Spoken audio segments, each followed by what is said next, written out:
Hello, this is Ramirez with Tidewater Renaissance Fighting Arts. Today I'm here with Christine, one of our other instructors, and I want to talk more about left-handed techniques, so we're going to talk about the Zornhau Mousetrap. One of the problems with being a left-hander is a lot of plays aren't really designed for us, so this is one that kind of is designed for us. Now normally, if I were to face off with Christine, and I was to be in Zornhau, I would keep everything kind of tucked in. This would prevent me getting accidentally hit until I go into strike. This is taking advantage of the fact that her attacking side and my attacking side, because I'm left-handed, are the same. I do this one of two ways. It can be done as a feint or as a taunt. In my school, everyone kind of knows me, so it becomes a taunt rather than a feint. But what I want to do is I want to go into a Zornhau kind of mid-weight, so my weight's between my feet, and how I want to set up that Zornhau is I want to deliberately bring my elbow forward. This means if she'll go very, very slowly because I'm not blocking it, this is a very easy and tempting target.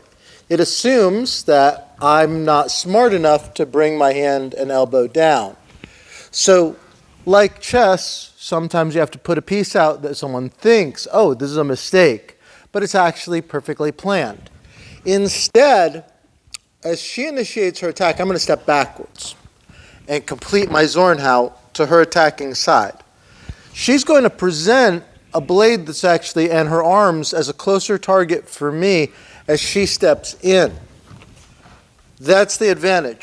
Also, while, and I'm going to turn this a little bit this way so you can see it, as I step back with my right foot, I'm actually pulling the elbow and everything else away while presenting my threat and my attack. But by then it's too late. She's committed to going cross-side. Now the reason this is a left-handed technique is for the right, it doesn't work correctly. And I'll explain why. It's not that it's necessarily bad, but if I'm here, our natural place is going to cross each other. By being left-handed, her hands are far away. What I'd like is for her target to move towards me, and the hands will be the kind of the first thing. If I offer this elbow, she extends. That gives me that cut. So it's kind of a clever thing, and as I said, as a technique, if people don't know you or you're at a tournament with strangers, you can start out with a really good Zornhau and then slowly lift that elbow up, setting that cheese into the mousetrap.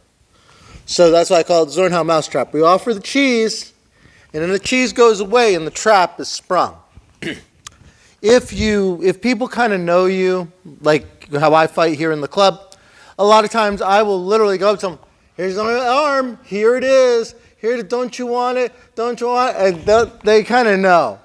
But it's very tempting, and for a new person, they'll go, oh, here's an opening. This is a lesson taught to us by a lot of different masters, so a lot of times, if someone, let's say if Christine goes to long point,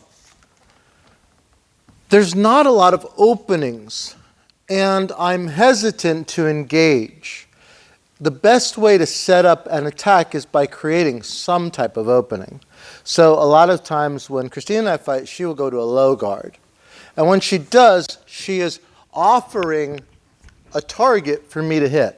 If we don't offer openings sometimes, you will find people get very defensive, and you'll have longer bouts because people are just kind of afraid to go in because you're so well defended. This is an example, and everyone, whether you're left-handed or right-handed, should think about offering an opening, like the Zornhau Mousetrap, to encourage someone to attack. So as I said, this is what I call the Zornhau Mousetrap. It is a technique predominantly for left-handers.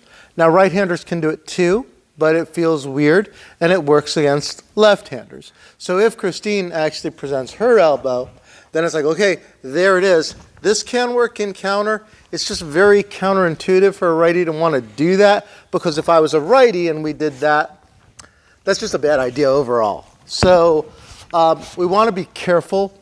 If you're right-handed, you can try this against lefties. Lefties, this should be part of your bread and butter as far as things you can do with left-handed longsword. Once again, this is Ramirez. This is another instructor here, Christine. And we're here at Tidewater Renaissance Fighting Arts in Norfolk, Virginia. And if you're ever interested in getting involved with us, well, I'll leave the link to our club down below. Thank you very much, and I'll see you in the next video.